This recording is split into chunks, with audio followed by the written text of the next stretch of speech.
Mother and I were taken hostage, while father, embracing his favored concubine, wrote a letter to the enemy lord. "We are brothers.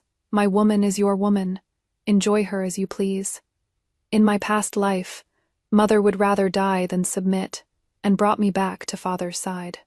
I thought it would be the same in this life, but mother carefully dressed herself up and entered the Lord's tent on her own. Later, father led his army to take mother back. Mother, nestled in the Lord's arms, wrote a letter to father. "This concubine's morning sickness is severe. I cannot come to see you, elder brother." Under the dim yellow bean lamp, mother carefully washed her face, pinned up her hair, and tucked a small purple flower by her ear. I had never seen mother look so beautiful. In my memory, with father away at war, she alone managed the entire household, exhausted every day. Mother examined herself in the mirror, then kissed me as I pretended to sleep, got up, and walked out. I climbed down from the bed and quietly followed behind her. I thought she was going to abandon me and escape early. After all, I was a burden. Mother really liked father. She would smile whenever she saw him, gentle and warm like a spring breeze. In my past life, if she hadn't been carrying me on her back, she wouldn't have injured her face while escaping and been cast aside by father. Mother walked straight toward the largest tent in the camp, where the master of this 200,000-strong army resided, the Lord of Shiling, Mu-Shun. Why did she was also reborn? She clearly knew how to escape. The soldiers outside the tent stopped Mother. Mother said a few words to the person inside the tent, and the soldiers let her in. I quietly crept to the edge of the military tent from the other side. I am only 3 years old now, a tiny little thing. No one noticed me. I peeked into the tent through the gap. Mother was kneeling at Mu-Shun's feet. "The winter night is bitterly cold. Please let this humble woman serve you, my lord." I was stunned for a moment. Why had Mother changed? In my previous life, father let Mu-Shun dispose of Mother as he wished. Mother immediately pulled out her hairpin and pierced her own neck, threatening with death, absolutely refusing to submit to another man. But now she was trying to please Mu-Shun like father's concubines. Mu-Shun looked down at Mother condescendingly. He was also good. Looking on par with father, my little aunt had once really wanted to marry him. Little aunt said he was elegantly handsome and knew how to lead troops in battle. Perhaps he would unify this land in the future. Unfortunately, I died from a cold at 5 years old, and never knew whether this land ultimately belonged to my father or to Mu-Shun. Mu-Shun pushed Mother away, sneering. "If Madam feels lonely, this Marquis has 200,000 able-bodied men under his command. Madam may pick at will." He disliked Mother just like in the previous life. He looked down on everyone around father, and he even called me little beggar. Mother wasn't angry. She tilted her head up, her soft hand caressing Mu-Shun's chest. "Does the Marquis despise me for being Page's woman? Actually, the Marquis needn't mind. A woman who has been a wife knows better how to serve a man. Besides, if the Marquis obtains me, wouldn't that make Page a laughingstock to the world? As they say, in warfare, attacking the heart is the best strategy. Why doesn't the Marquis give it a try?" Mother said this while sitting down on Mu-Shun's lap, her calves swinging gently. I was so worried she'd be thrown to the ground by Mu-Shun. In my previous life, after we escaped, Mother also sat on father's lap like this, and father pushed her down. "Jiang Yuan, who did you learn these foxy seduction tricks from?" Father was livid. Mother smiled faintly. "Doesn't husband like it?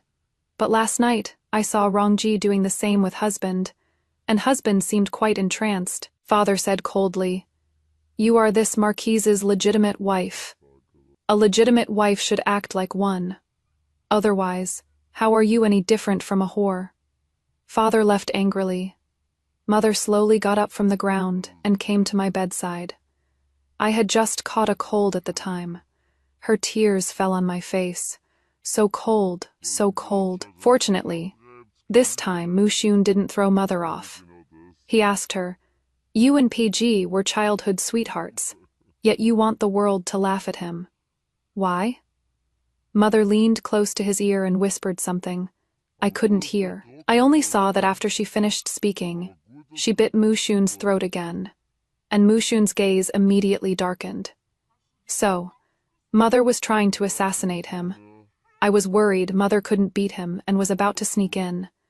But the next moment, my body was lifted into the air. The soldiers guarding the tent had found me. He carried me back to the tent, saying he couldn't let me ruin Mushun's good time. I didn't know what good time there could be. I was worried about Mother and started crying and fussing, but it was useless. Mother didn't come back until the next morning. She was draped in a man's clothes. Her dress had been torn to shreds, and her lips had been bitten through. A sturdy maidservant brought in a bucket of hot water. Mother soaked herself in it, her snow, white body covered in bruises of blue and purple. "Mother, what happened to you?"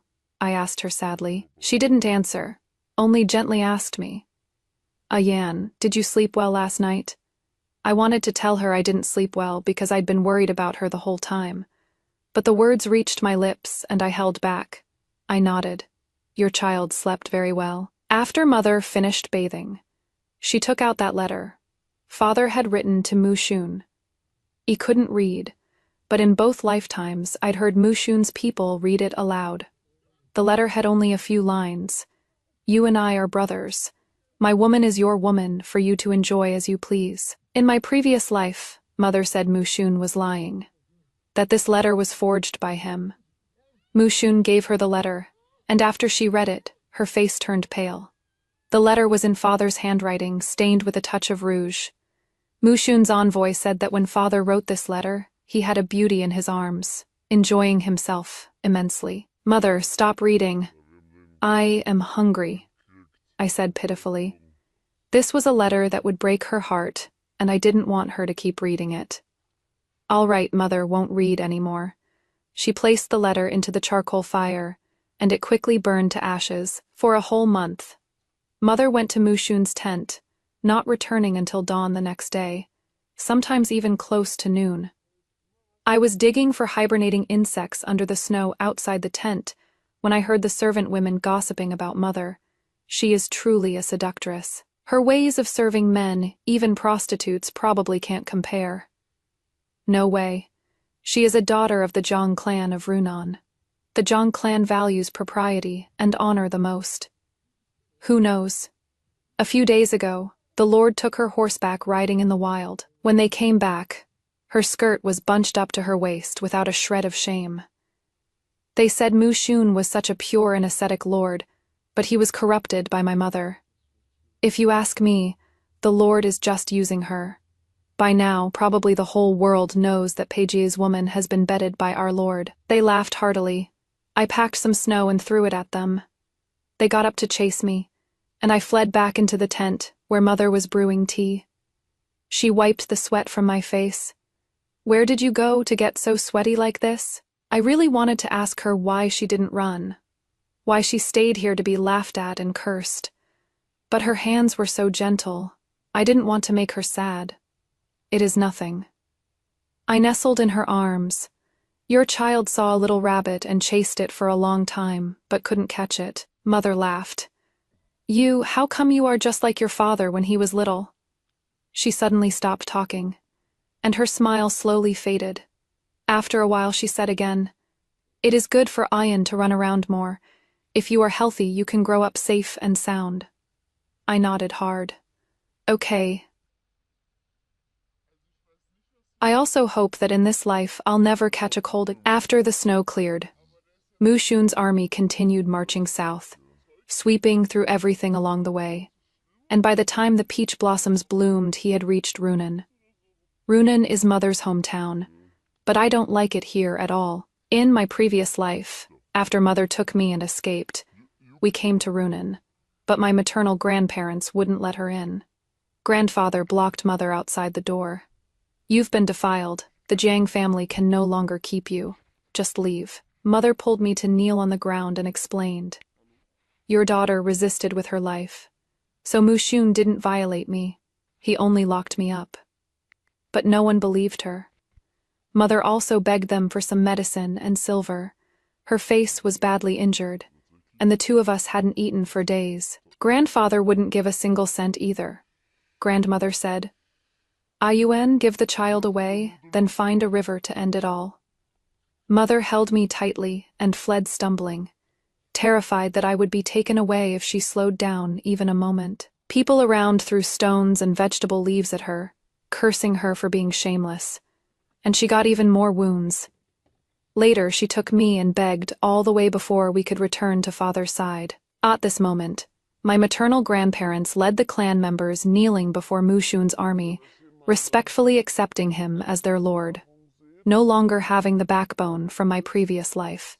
So it turns out, the whip has to land on your own body before you know it hurts. Mother didn't come out to see my maternal grandparents that day. She held me and stayed in the carriage in a daze. Mother, are you going to see Grandpa and Grandma? I asked her. Many nights before, I had heard her calling for her parents in her dreams, and she would even shed tears. I thought she still missed her parents, but Mother shook her head. I won't see them. Even if they're here, I won't see them anymore. At night, I was half asleep when I felt someone sitting by the bed.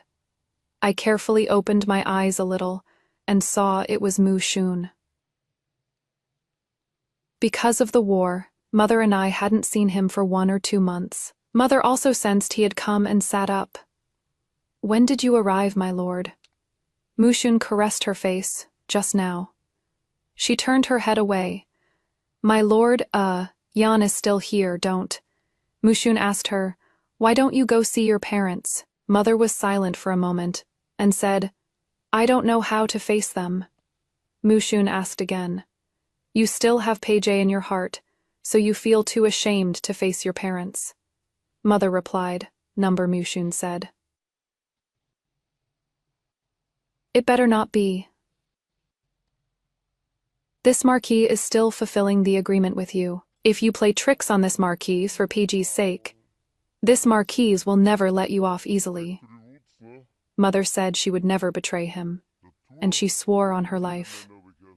Mushun left, and after a while, someone by his side came again to summon Mother over. The 2 maidservants sent to look after me whispered among themselves. We thought the Lord could hold back, but he still called her over to serve him after all. The Lord might be addicted. Who knows if he'll be able to quit later? Whether he can quit or not doesn't matter. She is just a seductive vixen for people to toy with. What is most pressing now is that they're about to encounter PG. Hearing them discussing Father, I immediately perked up my ears.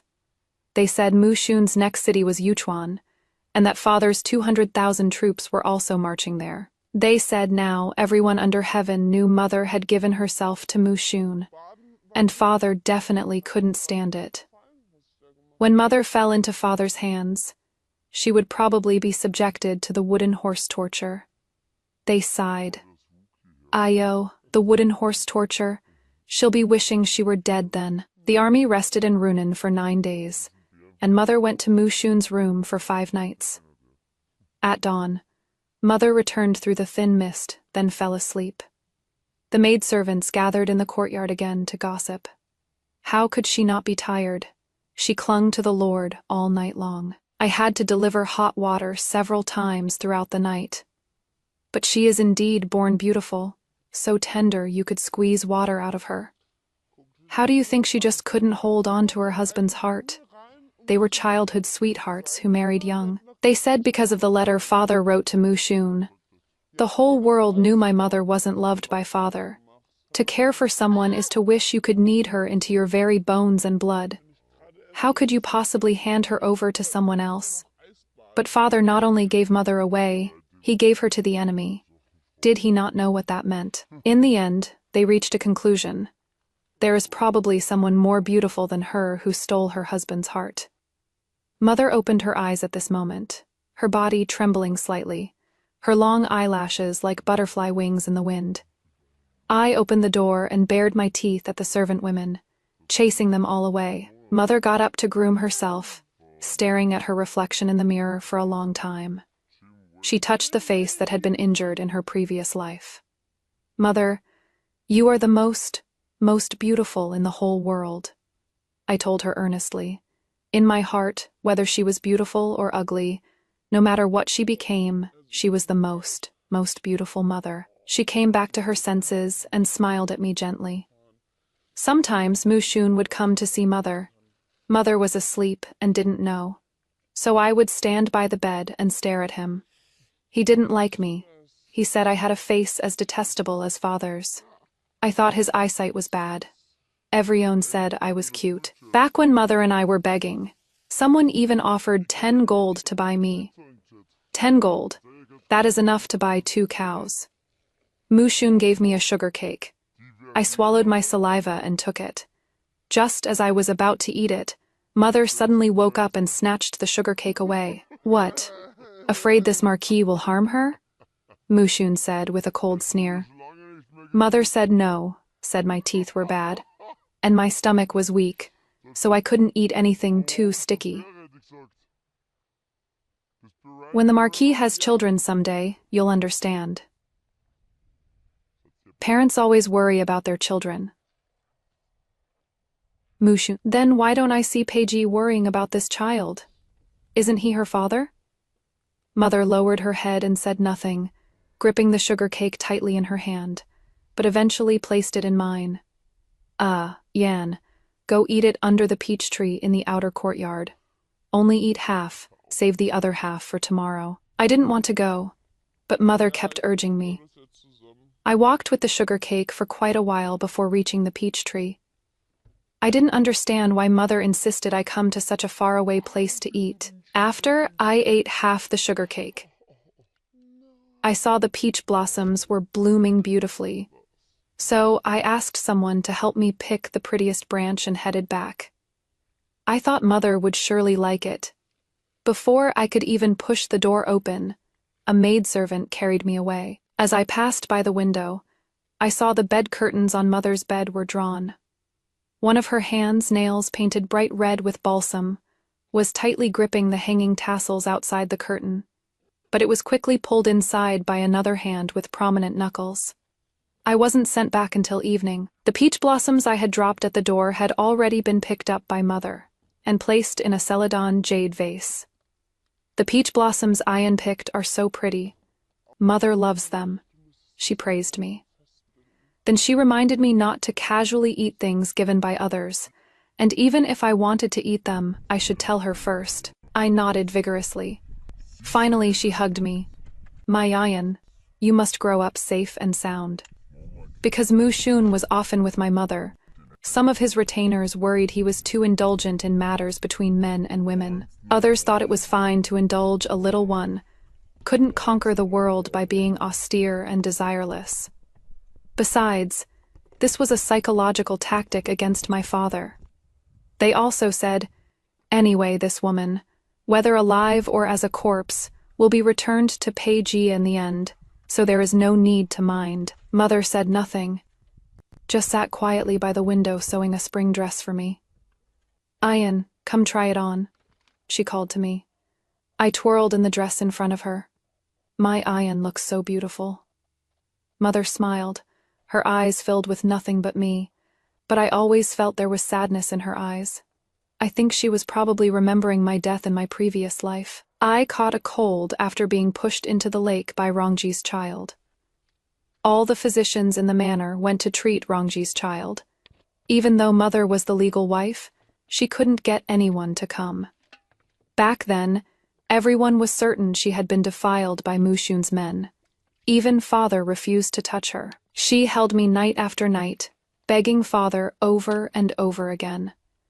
But I still slowly grew cold in her arms, one faintly lit morning. In my last moments of consciousness, I heard her softly humming a song for me. Rub the little tummy. Baby won't fuss. Squeeze the little hands and feet. Baby sleep sound. So many times I wanted to tell her I was alive, but for some reason I couldn't make a sound when I tried to speak. In June, Mu Xun captured Yuchuan. Father never made it. He ran into another lord on the way, and they started fighting. Actually, I didn't want him to come, because he is really formidable and has never lost a battle. I was afraid Mu Xun couldn't beat him. Even though I really hate Mu Xun, he has never made Mother cry. Father always makes Mother cry. Father doesn't really like me either. He likes the son Rongji bore him. He said all of Eastern Wu would go to Rongji's son, while I, his daughter, was meant for a marriage alliance. Mu Xun's army stopped at Yuchuan, fortifying the walls and stockpiling provisions, ready to wait for the prey to come to them. His retainers said my father was that rabbit. Mother had someone deliver fresh milk.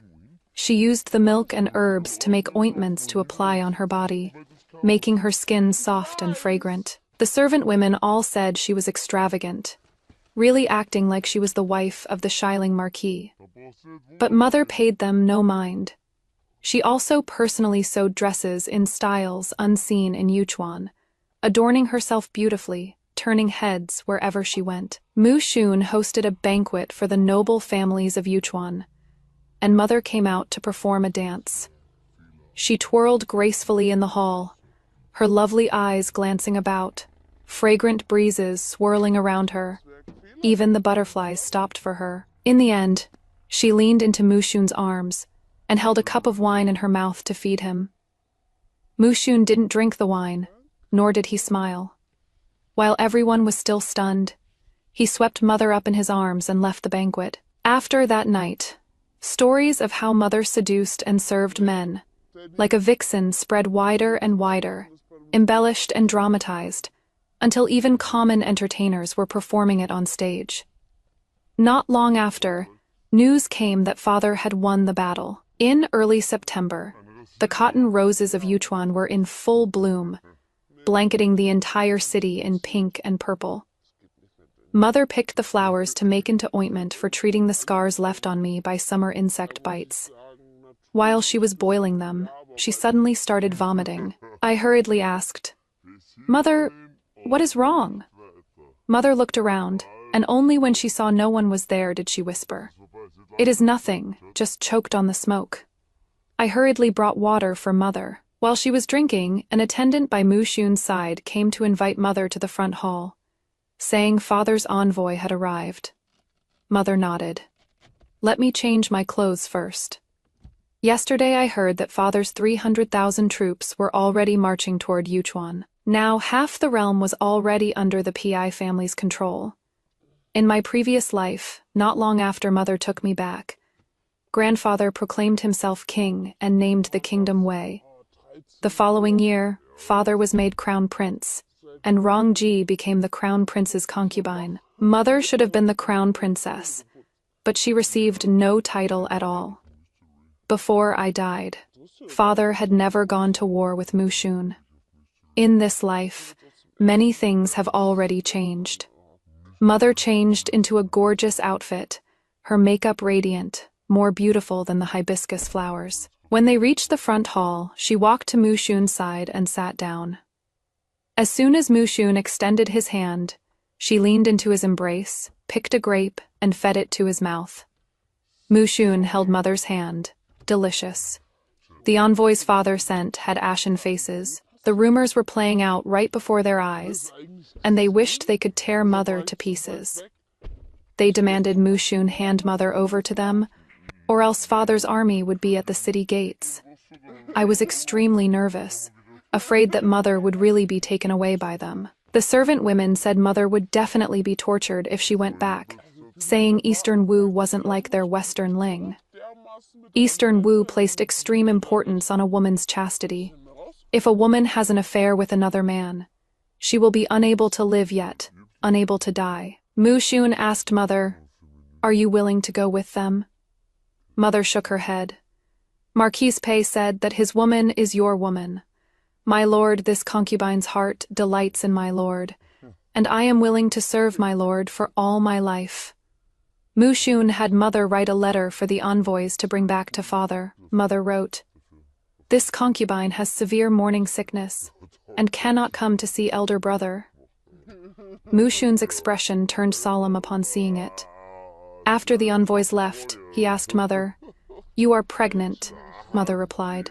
"This concubine is not pregnant. Didn't my lord make me take contraceptive medicine? I only wrote this to make Pejia lose more face." Mushun was a cautious man, so he had the physician examine Mother's pulse. The physician said there was nothing unusual with Mother's body. But that night, Mother vomited again. Mother said she had just eaten something bad, and drinking some hot water would make it better. She coaxed me to sleep, saying, "In this lifetime, having just a yawn alone is enough for Mother." Less than 3 days after the envoys left, Father personally led 100,000 troops to the walls of Yuchuan City. It was said this was just the vanguard, and the remaining 200,000 would arrive soon. On the day Father arrived, Mother held me as she stood on the city walls. I spotted Father at first glance. His steed beneath him was the sturdiest, and the red tassel on his helmet was the most dazzling. Ever since I could remember, people have told me that my father was the most handsome young man in Eastern Wu. Ivrion says, Peije in the east, Mu Shun in the west, equally matched. Father raised his head and faced Mother from afar. Mother looked at Father very calmly. She wasn't like this before. I remember during those days of begging, she always told me, "Hold on a little longer. Your father must be looking for us too." On those cold nights, we huddled under other people's woodpiles to shelter from the wind and rain. She held me in her arms, telling me amusing stories of when she met Father as a child, telling me how her heart fluttered when she learned she would marry Father, telling me how Father was so happy he was like a child when she got pregnant with me. After returning to the Marquise's residence, Mother waited every day for Father to come, but he never did. The only time he came, he pushed Mother to the ground. The early autumn wind blew gently, and the golden baiyao on Mother's head swayed softly. "Zhang Yuan, come here," Father said coldly, his voice echoing off the city walls again and again. Once, what Mother longed for most was for Father to come rescue her with thousands of troops. She would have rushed to him without hesitation, even if 1,000 arrows pierced her heart from behind. Now Father had come, yet Mother stood behind the man who had abducted her, Jiang Yuan. Father was furious beyond control. I had never seen him this angry.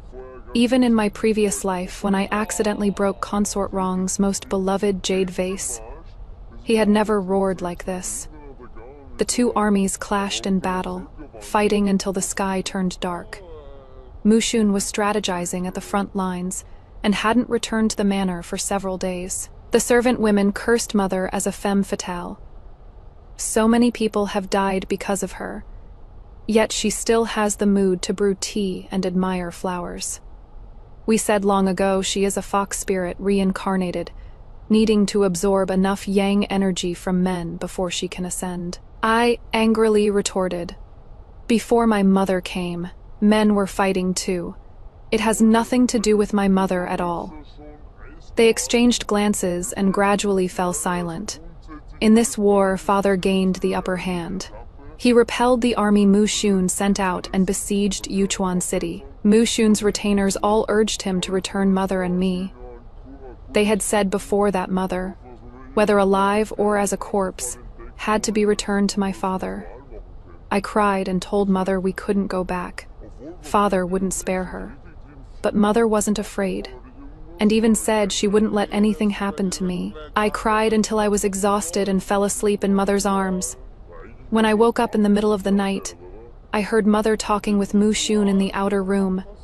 Now everything is proceeding according to plan. This concubine will deliver what the Lord Marquis wants, and I ask the Lord Marquis to keep his promise. Mu Shun's voice was strained.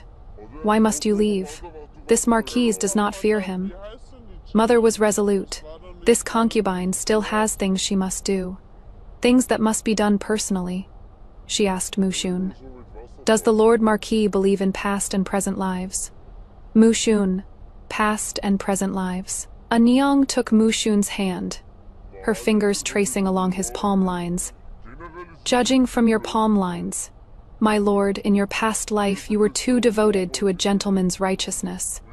She said that in his previous life, Mushun lost the realm because of his sense of loyalty, and did not meet a good end. In this life, he should be more ruthless and merciless, because since ancient times a general's success is built upon 10,000 bones, one cannot become an empire, building emperor through kindness.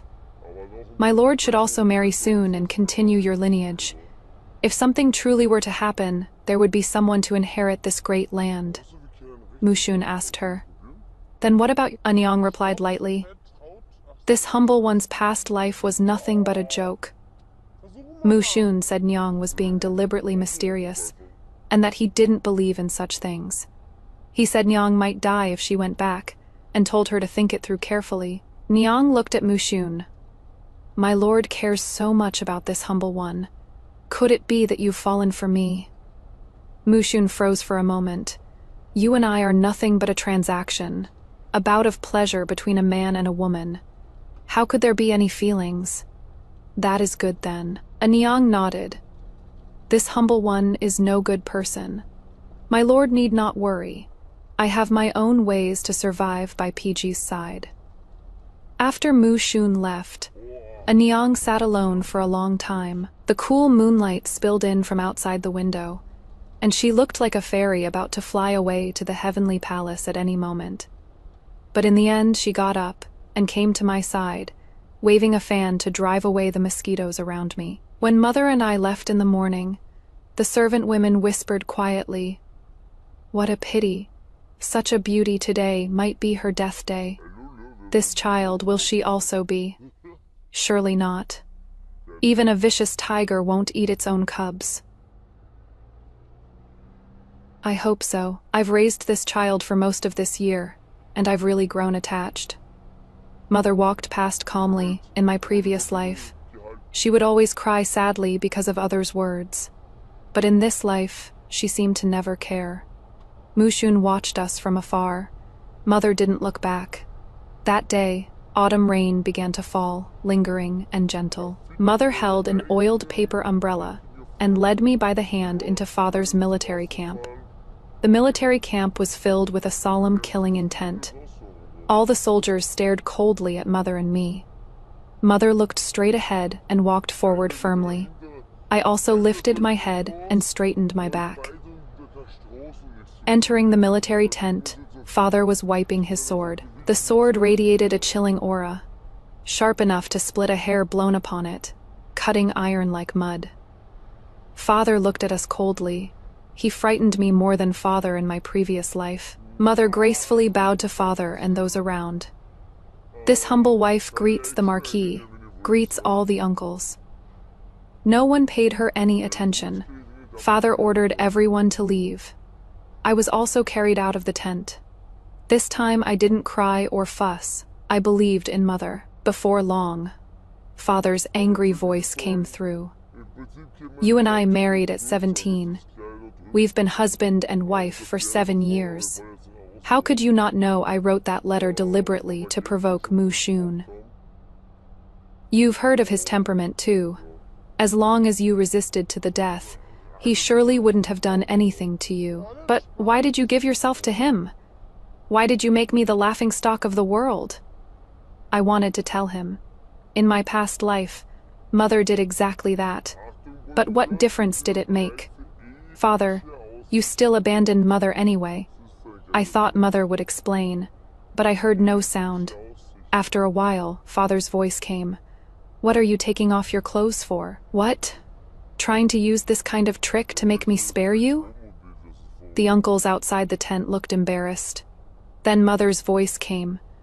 During the 10 months I was by Mushun's side, I secretly drew part of Shiling city defenses onto this undergarment, using invisible ink. Only this way could I bring it back to present to the Lord. It will become visible when dampened with water. Father didn't believe her and still wanted to kill Mother. The uncles rushed in and stopped Father. They said to verify it first.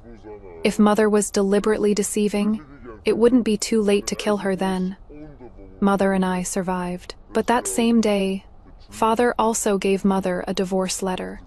with her life or death to be decided after confirming whether the city defense map was real or fake. Mother looked at the divorce letter and carefully put it away, as if this was exactly what she had been waiting for. In my past life, she told me that on the day she married Father, the dowry procession stretched for miles, and her wedding dress was red as fire. It was the grandest event in Dongwu and Runan. But now everything, all of it, had become this single thin piece of paper. Little Aunt came and raised her horsewhip to strike Mother. "You knew full well I liked Mu Shun, so why did you do such a shameless thing?" Mother grabbed the horsewhip. "Pei Yue, if Mu Shun hadn't been willing too, I couldn't have done something shameless all by myself." Little Aunt was yanked down and fell to the ground, bursting into tears with a wail. "Last year, Shiling was ready to come propose marriage. It is all because of you, all because of you. You ruined the marriage between me and Mu Shun." Mother said indifferently, "If a marriage can be ruined by others, then it is not fate. It is just a tribulation." My aunt pointed at her and said, "You low-class slut who uses your looks to seduce men, how dare you point your finger at me? What is wrong with using my looks to please a man?" My mother said with a smile, "He doesn't even want me, a lowly wretch like myself, which just goes to show how truly unremarkable you are."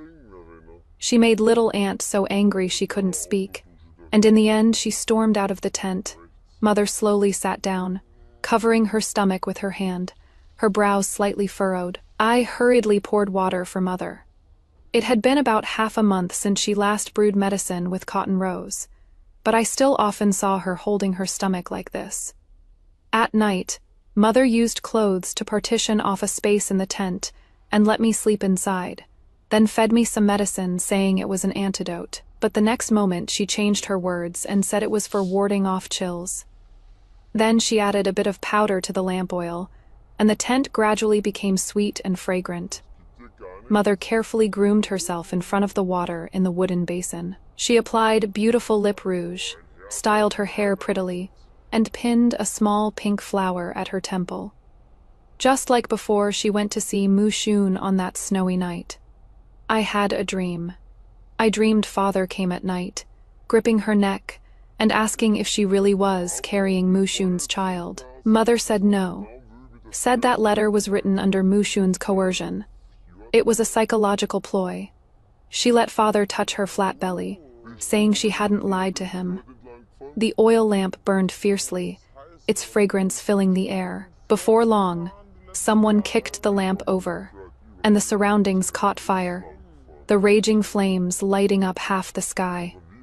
I startled awake, and when I opened my eyes, it was already dawn. The tent hadn't been burned by fire. There was nothing but some lingering fragrance, and no Father either. Mother sat before the mirror, her lip rouge gone, her black hair disheveled, the small flower at her temple also missing. Her hand rested on her belly, a faint smile at the corner of her lips.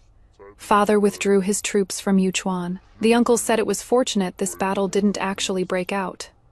Otherwise, it would have been the snipe and clam fighting while the fisherman reaps the benefit. Father didn't return to Eastern Wu. Grandfather had just proclaimed himself king, naming the state Wei, and ordered Father to garrison the strategic fortress Junzhou with 100,000 troops. The uncles who had fought against Mu Shun also confirmed that the city defense map Mother brought back was genuine. Mother can keep living, because Mother said there are still remaining maps she hasn't had time to draw, all stored in her mind. On the day we set off, I looked back toward Yuchuan. The 5 months spent there were the happiest days of my previous life, and this life combined. Now that we're leaving, that annoying Mu Shun doesn't seem so annoying anymore. Mother told Father to bring Rongji and her son over. Their family should be reunited, but Father asked her why she had drugged him. "What is the big deal?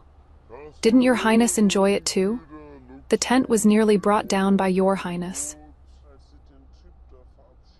Mother rested her chin on her hand and looked at Father, her eyes brimming with playful amusement. Father was so furious. He held his sword against Mother's neck. But Mother wasn't afraid, her slender fingers stroking the blade. If your highness kills me now, there won't be anyone left to draw those remaining city defense maps. In the end, Father sheathed his sword, but stopped paying attention to Mother. Mother still did her makeup and styled her hair every night, pinning freshly picked flowers in it, then went to Father's tent, but was always driven out by Father. Mother wasn't upset either. She dressed herself up beautifully, fragrant and soft every day.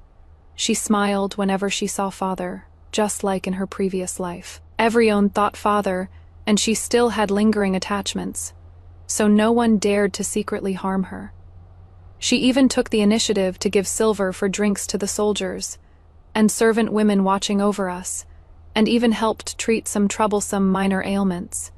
Those people got benefits, so they weren't so harsh on us anymore. After arriving at Jun City, Mother had actually won over a few people, and when she was scolded, those people would also speak up for her. A widow and orphan in enemy territory.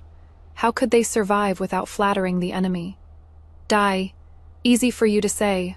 Why don't you go die and show me? Even His Highness doesn't mind anymore. What are you all worrying about? Mother quietly listened at the corner, then quietly left. When she saw Father, she brought up again bringing Consort Rong and her son over, and Father agreed. I didn't understand.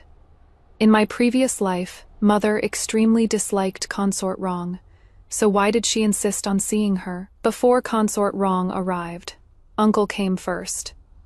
Uncle gave Mother a porcelain bottle. After you finish it, it'll be just like falling asleep. There won't be any pain. Mother looked at the porcelain bottle. Brother, you've never died before. How would you know there won't be any pain? Maybe this medicine makes people wish they were dead? Uncle was so angry his beard was trembling. The Jiang family's centuries of untarnished reputation has been ruined by you overnight. Kill yourself to atone. Don't force me to do it myself. Mother was fearless. Brother, you have 1 wife, 3 concubines, and 5 or 6 bed warmers. Father also has countless concubines. The uncles in the clan are the same. As for me, I've only had 2 men in total. If we're talking about who is worse, you all should kill yourselves first. Uncle looked at Mother in disbelief. Who exactly are you? You are not my sister, Mother said. Yes, I am not your sister. The Jing Yuan from before died long ago. Uncle drew his dagger and was about to kill Mother, but fortunately Father arrived in time to stop him. As Uncle was being dragged away, he screamed, "She is not Jiang Yuan. She is not Jiang Yuan." Mother fainted. I held her and cried loudly, begging Father to save her quickly. Father hesitated for a moment, but still sent someone to fetch a doctor from the city. The doctor arrived quickly. After examining her, he said Mother was already 1 month pregnant. Father asked the doctor, "Are you certain it is 1 month?"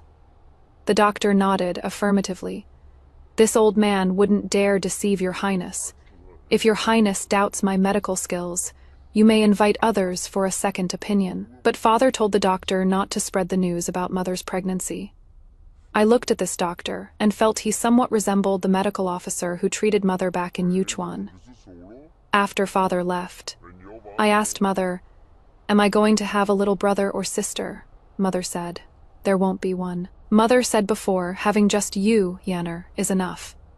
Having a little brother or sister would be nice too.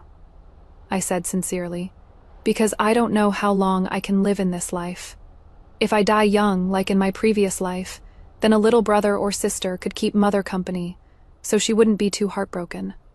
That night, Father brought abortion medicine. Mother refused to drink it. "Your Highness is no longer my husband. According to Eastern Wu law, Your Highness has no right to dispose of another person's unborn child. Otherwise, it is a serious crime. Moreover, this child is very likely Your Highness's. Has Your Highness forgotten how you took this concubine that night? Even if the child isn't Your Highness's, didn't Your Highness say that your woman is Mu Shun's woman, for him to enjoy as he pleases?" Then if this concubine is carrying Mu Shun's child, why should your highness be angry? Jiang Yuan, you madwoman. Father's face turned ashen. Mother poured the abortion medicine at father's feet. Pei Ji, I am not mad. I am more clear-headed than ever. If you force me to drink this medicine again, the city defense map will be gone. With Mother's city defense map, a deputy general under father captured a city in Xiling. When the victory report arrived, the army was in an uproar. The PA family and the Mu family had officially gone to war.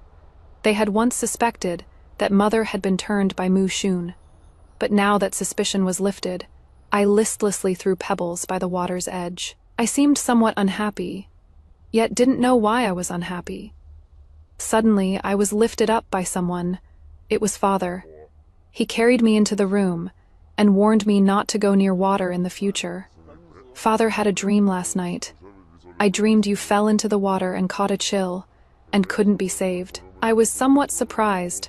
Father had actually dreamed of my previous life. When your child died in your dream, Father, were you sad? I couldn't help but ask him. I hadn't seen Father before I died. I didn't know what his attitude had been. Father patted my head. Of course I was sad. You are my daughter. I never imagined anything would happen to you. When I woke from the dream, my pillow was already soaked with tears. I didn't believe him. He only liked Rongji's children. Was Mother in your dream, Father? Was she sad when I died? Father replied. Your mother was also very sad. She cried tears of blood. Even after we had another child later, she was still very sad. So they had another child later. What about that child? Thankfully, it was just a dream, Father murmured, as if still shaken. On our way back, we saw Mother.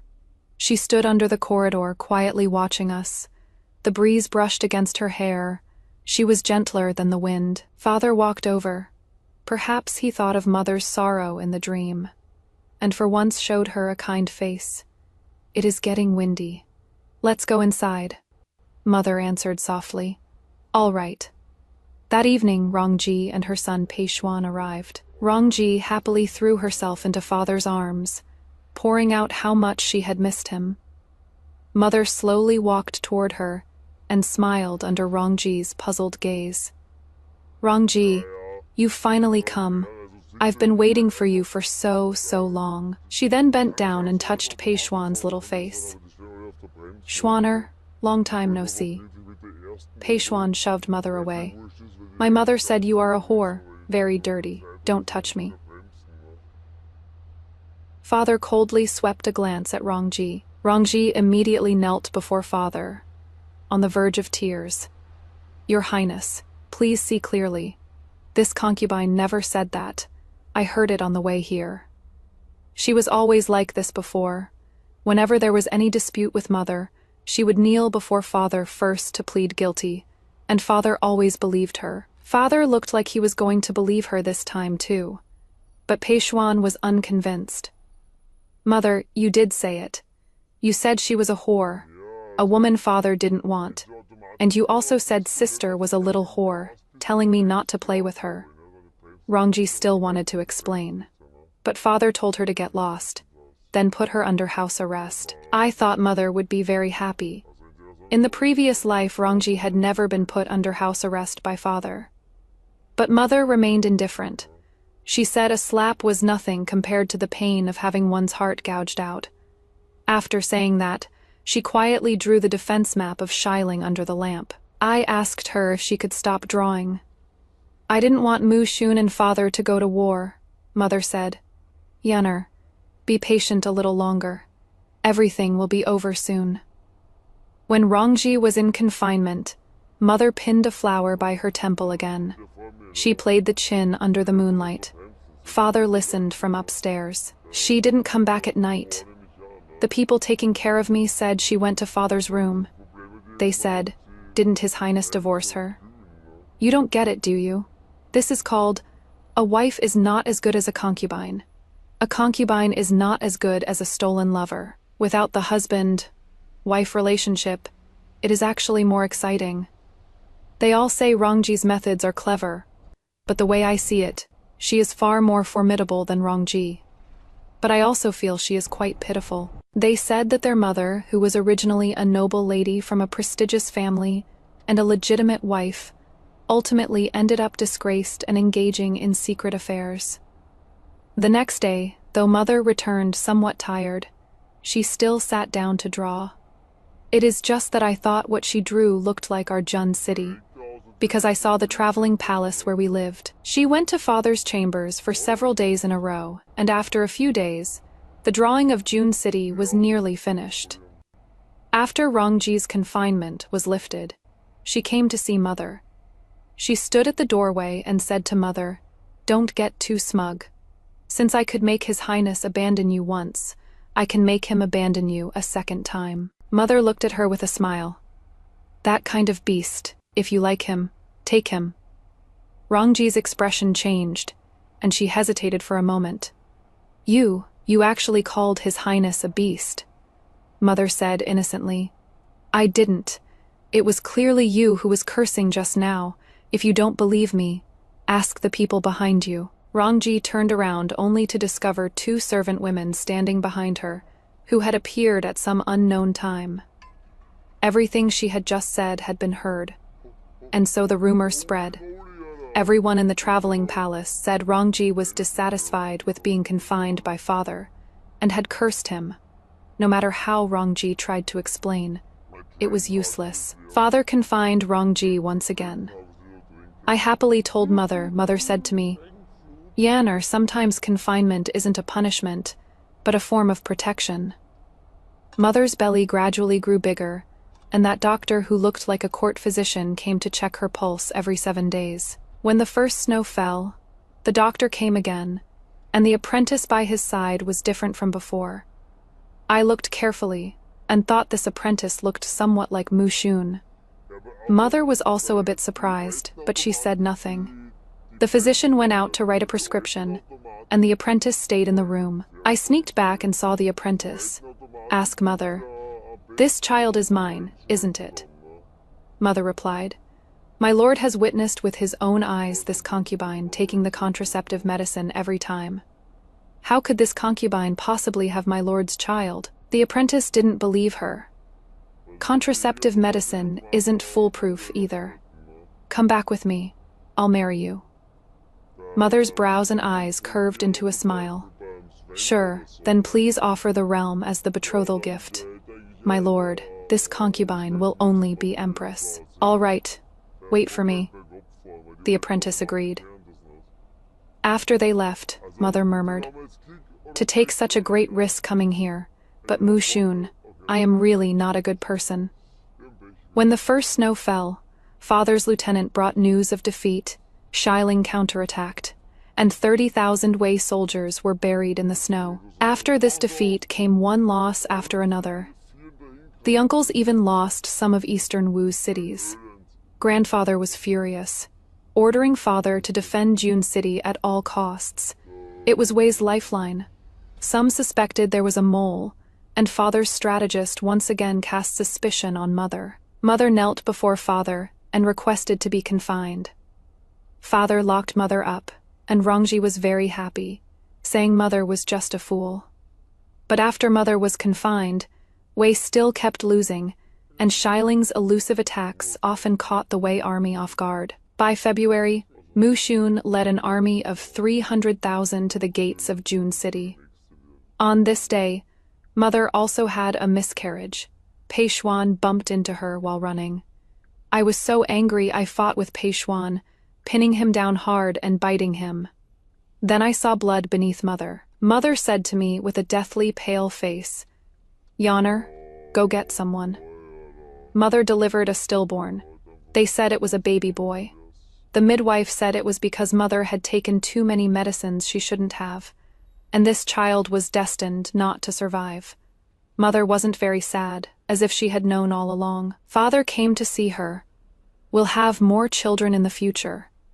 "So it still happens the same way after all," mother said. "What did you say?" Father wanted to ask clearly, but the drums of the siege had already begun, and father could only leave. This battle was fought intensely, and father didn't even have time to come to the traveling palace. Mother took her medicine on time every day to recuperate, and her complexion gradually improved. But I couldn't help crying, and even though mother didn't say anything, I still felt she was suffering so much. Mother said it wasn't hard, said things were much better now than before. She held me in her arms and gently patted my back. At least Yaner is still by mother's side. Rongji came. She mocked mother, a noble lady from a family with a century of pure reputation, for actually taking secret medicine to turn herself into a vessel for pleasing men. She laughed that no matter how much mother pleased Mushun, he still sent her back to father. She said that since father had divorced mother, he could never marry her again. And even if he kept mother by his side now, she would only be treated as a forbidden plaything. Finally, Rongji clicked her tongue twice. The most terrifying thing is, you can't bear children anymore, whether it is His Highness or Mushun, or even beggars on the street. As long as they're men, they all want sons. Zhang Yuan, you can only be a man's plaything for the rest of your life. And your daughter, when she grows up, she suddenly stopped talking, because mother stabbed scissors toward her throat. But mother didn't kill her, only piercing half an inch in. Rongji was so frightened, her face turned pale. She hadn't expected the always gentle mother would dare to hurt someone with a sharp blade. Madam, spare my life. I won't dare anymore. Mother smiled and said, I won't kill you now, otherwise it wouldn't be fun. Rongji ran away, covering her neck. She even packed her luggage and tried to take Peishuan back to Eastern Wu, but she couldn't leave anymore. Some strangers appeared in the traveling palace and stopped her. Father finally came back, but he was carried back. He was shot by Shiling's powerful crossbow and lost a lot of blood. The strategist suggested he abandon Zhongcheng and return to Eastern Wu. As long as the Green Hills remain, there is no fear of running out of firewood. Father refused, saying that once this place was abandoned, Wei would lose its barrier, and he would rather die in battle. When he said these words, there was a glimmer of light in mother's eyes. Perhaps father now was the young man she once loved the most. But it was only for a moment. Then the light in her eyes disappeared. She personally fed father his medicine. Father said groggily that he had been having many dreams lately and wanted to tell mother about them. After listening, mother advised him to get some good sleep and not think too much. It was that very night that Mushun's army captured Jun City and occupied the traveling palace.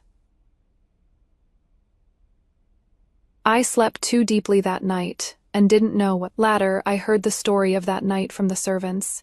They said, Zhang Yuan is a pitiful devil. It turned out that night, Peishuan fell into the water, and mother wouldn't let anyone save him, making father and consort Rong watch helplessly. Why won't you even spare a child? Father asked mother, his eyes bloodshot. Mother laughed and said, Didn't you remember your past life? In the past life, Peishuan deliberately pushed Yaner into the water. At first, I also thought he was just playing around unintentionally. But later, when I was 6 months pregnant, he actually pushed me down the stairs. I prayed 10,000 times before the gods to let Yaner come back as my child again, and then Peishuan killed her once more. In this life, he still harms me. How could I let such a demon go? After saying that, she fed Rongji the hook, and pull poison that would trigger daily, then had people throw her onto the street. She said she once wanted to get along well with Rongji, but Rongji had done nothing but evil. The most hateful one is you. Mother pointed at father. The most hateful one is you, Peijie. I came to marry you full of joy, but you betrayed me and hurt me, made me ridiculed and cursed by the world. You made me live as if pierced by 10,000 arrows. They said that after mother finished saying this, she vomited blood and collapsed. Mushun immediately carried her back to the room for treatment. They also said Mushun was mother's pawn from the very beginning. She had planned everything long ago. She also used drugs on Mushun to make him unable to resist her, borrowing his hands to kill father. Even that unclear pregnancy was something she deliberately prepared for Mushun. The more she tried to hide it, the more Mushun suspected the child was his. So when Mushun learned she was truly pregnant, he led his army south. She is really ruthless. How did she manage to plan all this in advance? Could it be she really has past and present lives? Everyone fell silent. After quite a while, someone asked, "What is that drug called that makes men unable to resist her?" "I have a friend who wants to know." I went to see Mother. She was sleeping deeply, her brows tightly furrowed with tears streaming down. I wonder what kind of nightmare she was having. "Mother, Yonner is here." I held her hand and wiped away her tears. She slowly opened her eyes and smiled at me. "You are awake, little sleepyhead." I smiled happily, too. I woke up early. Mother stroked my face, then slowly fell back asleep. Mushun said Mother needed to rest well, told me to go eat, and that he would take good care of her. Worried he was lying, I turned back, only to see him feeding medicine to Mother. All right, he wasn't lying. I also went to see Father. He was locked up in the dungeon. "How is your mother doing?" he asked me. I replied, "She is with Uncle Mew, doing well." "Then do you like Uncle Mew?" I nodded vigorously. Very much, very much." Father was silent for a long time. Then suddenly said to me, "Yonner, Daddy is sorry. Will you forgive Daddy?" I said word by word, "No, I won't forgive you." He looked at me in shock, and after a long while asked, "Do you also remember?" I remember. That is why there is all this pain and heartache." Finally he asked me, "Can Daddy hug you one more time?" Number. I turned and ran away, regretting things from the past life only in this life. It is too late, in the long, dim corridor. Those images from my memories were suffocating and sad.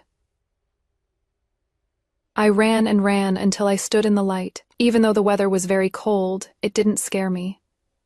Not 2 days later came the news of Father's death. After I visited him that day, he refused to take medicine, and eventually died of typhoid fever. When his body was sent back to Eastern Wu, Mother stood under the corridor listening to the wind. The wind blew the bronze bells at the corner of the corridor, and all the past vanished into the wind. Mother's illness never got better. All kinds of medicine were useless. She kept coughing. The court physician said she had exhausted her vitality from overthinking in the past, but a wandering Taoist priest passing by said, "She traded her life for something she shouldn't have traded. She has this life but no next one." Mushun invited the priest back to the manor with fine wine. A few days later the priest left, and Mother gradually got better. Mother ran to ask him what he had done. He said, "In my past life I died young without a good end. In this life I can live long thanks to you. Repaying you is only right." Mother was somewhat moved, saying that what she said back then was all nonsense to deceive him, and that Mushun shouldn't have believed it. Mushun said he already believed. In April, Mushun had to continue the war. Mother and I were sent to Xiling Prefecture to recuperate. No one there knew us. Sometimes I would hear people of Xiling Prefecture talk about Mother, but no one cursed her. They all said she was capable, able to trick the 2 most handsome men in the world into her bed. The honey trap is still a stratagem, if you want to pull it off. First, feel your own face, and see if you are beautiful enough. I dare not imagine how happy I would be if I had her beauty. Everyone burst into laughter, and after chatting they each went about their own way. Life, after all, is just everyone walking their own path. Mother and I lived carefree in Xiling Prefecture for 3 years, until Mushun conquered the realm, and we were brought to the heavenly capital. After arriving at the heavenly capital, I met my little aunt Pei Yue. Her left leg was injured, and she walked with a limp, no longer arrogant and domineering as before. When she saw us, she knelt down and bowed respectfully. Mother told her there was no need for that. She gently shook her head, Eastern Wu is now in ruins, with only my brother struggling to hold on. I beg, madam, for the sake of our past bond, to ask His Majesty to spare him. I once offended madam, and if madam wishes to punish me, I am willing to accept any punishment. After saying that, she kowtowed to mother again. Just then, a man's voice came, scolding her. "What are you doing kneeling here? I've been looking for you for ages. Come over here." I looked toward the voice and saw a handsome and noble young man in fine clothes standing at the doorway. Little Aunt seemed very afraid of him and immediately got up to walk toward him. After they left, Mother said Little Aunt had grown up and become sensible, but she feared her marriage would also torment her. Who was that person just now? He is really good looking. I asked Mother. Mother said, "He is the troublemaker of the Mew family and also your little uncle-in-law." On a bright spring day, I was climbing a tree to pick peach blossoms. I wanted to pick the prettiest branch to give to Mother. Mu Shun stood under the peach tree directing me, and after I broke off a branch, he asked me with a smile, "Yonner, do you want to become my legitimate princess?" I said mischievously, "Your Majesty should go ask my mother, and please tell her for me that I've gone to play and will be back later." Mu Shun said I had grown up and become sensible. When I returned an hour later, Mu Shun was still in Mother's room. He said, "You once promised that if I offered the world as a betrothal gift, you would marry me." Mother said, "Your Majesty, this humble woman is not worthy." Mu Shun continued, "Our lifespans are shared, and someday we will die together. A Yuan, let's not waste any more time." Mother didn't say anything more. "Then I'll take that as a yes." I quietly withdrew, holding the peach blossoms. I sat under the flowering tree, looking up at the sky, remembering when I was 3.5. Mother told me to take the sugar cake far away to eat, and I looked at the sky just like this. It was clearly the same sky, the same spring day. But at this moment, the breeze was gentle, the day was clear, and hearts were content. There was no longer a little Ayan eating while crying. Mother, in this life, Ayan is growing up safe and sound. You must find happiness too.